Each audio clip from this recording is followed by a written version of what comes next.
Hello दोस्तों, welcome to my channel. Horror house में आप सभी का स्वागत है। आज आपको हम ऐसी कहानी सुनाने वाले हैं, सुनते ही आपके रोंगटे खड़े हो जाएंगी। ये कहानी मैंने अपने दादी से सुनी थी बचपन में। आज तक वो कहानी मुझे याद है। ये कहानी भारत में बसे हुए कर्नाटक राज्य की बीजापुर जिले में हुई है। ये कहानी एक ऑटो रिक्शा वाले की है। सबसे पहले कहानी में जाने से पहले हम आपसे एक रिक्वेस्ट करना चाहेंगे। अगर आपकी उम्र 12 साल से कम है तो ये कहानी आप यहीं पर एंड कर देना, कोई सुनने की जरूरत नहीं है। एनीवे, चलिए कहानी में आगे बढ़ते हैं। तो हम कहाँ थे? ऑटो रिक्शा वाले के पास। तो ऑटो रिक्शा वाले की मौत कैसे हुई ये हम इस वीडियो में जानते हैं। आपको तो पता ही होगा, हर शहर में ऑटो रिक्शा होना आम बात है। कहीं पर भी जाओ आप लोगों को ऑटो रिक्शा चाहिए होता है। ऐसे ही एक कहानी है ऑटो रिक्शा वाले ड्राइवर की। तो बहुत साल पहले बीजापुर में रात के टाइम एक ऑटो रिक्शा वाला घूम रहा था, मतलब पैसेंजर के लिए। रात के 11 बज गए थे। अचानक उसके फोन पे उसकी पत्नी का फोन आया। उसकी पत्नी ने कहा, आप घर जल्दी आइए, दोनों बच्चों की तबीयत खराब है तो हमें हॉस्पिटल जाना होगा, तो आप जल्दी से जल्द घर पहुंचिए। तुरंत ही फोन काट दिया।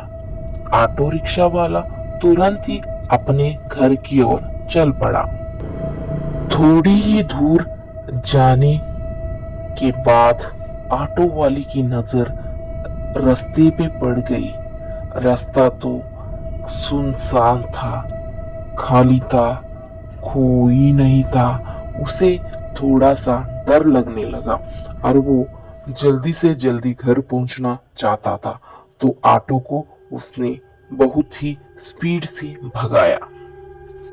अचानक से उसे कोई पुकार रहा है ऐसे उसे लगा। तो उसने मुड़कर यहाँ वहां देखा और ऑटो के आगे की तरफ देखा। वहां पर दो खूबसूरत लड़कियां खड़ी थी। उन्होंने जोरों जोरों से बुलाया और ऑटो को हाथ दिखाने लगे और उन्होंने बोला, प्लीज प्लीज हमें हमारे घर पर छोड़ दीजिए। तब उस ऑटो रिक्शा वाले ने कहा, नहीं मैडम, अब मैं आपको पिकअप नहीं कर सकता क्योंकि मुझे बहुत लेट हो चुका है और घर पे मेरी बीबी इंतजार कर रही है, इसलिए मैं आपको ऑटो में चढ़ा नहीं सकता। सॉरी मैडम, ऐसे उस ऑटो वाले ने कहा। वो लड़कियां बहुत ही सारा रिक्वेस्ट कर रही थी, भैया प्लीज आप देखो, यहाँ पर सुनसान सड़क पर दो अकेली लड़कियां खड़ी हैं, बहुत डर लग रहा है, हमें बहुत लेट हो चुका है घर पर, हमें भी हमारे पेरेंट्स भी हमारा रास्ता देख रहे होंगे और कोई ऑटो नहीं मिल रहा है बहुत देर से, भैया हमें डर लग रहा है, प्लीज आप ही हमारी होप हो, प्लीज भैया एक लड़की की मदद कीजिए, ऐसे रिक्वेस्ट करने लगी। ऑटो वाले को उन पर दया आ गई और वो मान गया। तो चलिए चलते हैं कहकर उन दोनों को उस ऑटो में उसने चढ़ने के लिए कहा। अब ये तीनों उस सुनसान रास्ते पर जा रहे थे ऑटो रिक्शा में। तो ये तीनों आपस में बात करते हुए जा रहे थे क्योंकि उनको बहुत ही सारा डर लग रहा था, इसीलिए बिना डरे हम घर पहुंचे, इसीलिए तीनों आपस में बातें करते हुए जा रहे थे। थोड़ी दूर जाने के बाद उसमें से एक लड़की ने कहा, भैया जी, हमें यहीं पर उतार दीजिए, मेरा घर आ चुका है। रिक्शा वाले ने यहाँ वहाँ देखा, वहां पर तो कोई घर नहीं है। उसने उस लड़की को पूछा, बेटा यहाँ पर तो कोई घर नहीं है, यहाँ तो सिर्फ जंगल है। तब उस लड़की ने कहा, नहीं भैया, इसी जंगल के पीछे मेरा घर है, आज मैं यहाँ से चली जाऊंगी, आप चिंता मत करना। आप बोलिए, आपके कितने रुपए हो गए? ऑटो वाले ने कहा, 70 रुपए हो गए हैं, मुझे 70 रुपए दे दो। अगर तुम्हारे पास चेंज होगा तो देखो और मुझे चेंज दो। जब वो लड़की ऑटो से उतरकर ऑटो रिक्शा वाले को चेंज दे रही थी, तब उसके पर्स से कुछ पैसे नीचे गिर गए।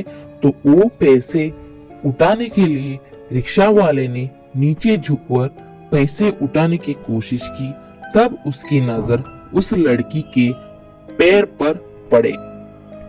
उस लड़की के पैर उल्टे थे। ये सब देखकर बहुत डर गया और वहां से जल्दी निकल गया और ऑटो चढ़कर ऑटो की स्पीड बढ़ाने लगा और जल्द ही जल्द ऑटो स्पीड से चलाने लगा। तब पीछे जो लड़की बैठी हुई थी वो जोर जोर से बोलने लगी, भाई साहब, आप इतना तेज क्यों चला रहे हो? धीरे धीरे चलाइए ना, मुझे डर लग रहा है। ऑटो वाले ने कहा, आपको नहीं पता, जिस लड़की के साथ आप बैठी हुई थी उस लड़की के मैंने पैर देखे उल्टे थे, बहुत डरावनी थी, मुझे बहुत डर लग रहा है, इसलिए ऑटो इतना तेज चला रहा हूँ। अचानक उस लड़की की आवाज कुछ अलग सी आने लगी। कहने लगी, अच्छा उसके पैर देख लिए, जरा मेरे भी पैर देख लो। ये आवाज सुनते ही ऑटो वाले ने मुड़कर देखा। उस लड़की की डरावनी हंसी, उसका चेहरा देखकर वो वही बेहोश हो गया। उसका ऑटो एक पेड़ से टकरा गया।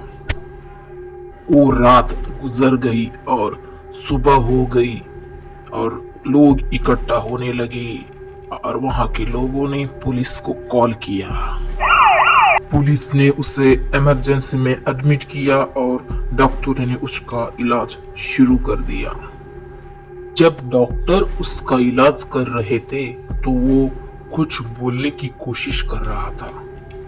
डॉक्टर को उसने पूरी कहानी बताई और उसकी मौत हो गई। दोस्तों, वक्त आ चुका है इस वीडियो को यहीं पर एंड करने का। फिर मिलते हैं ऐसे ही किसी और स्टोरी के साथ।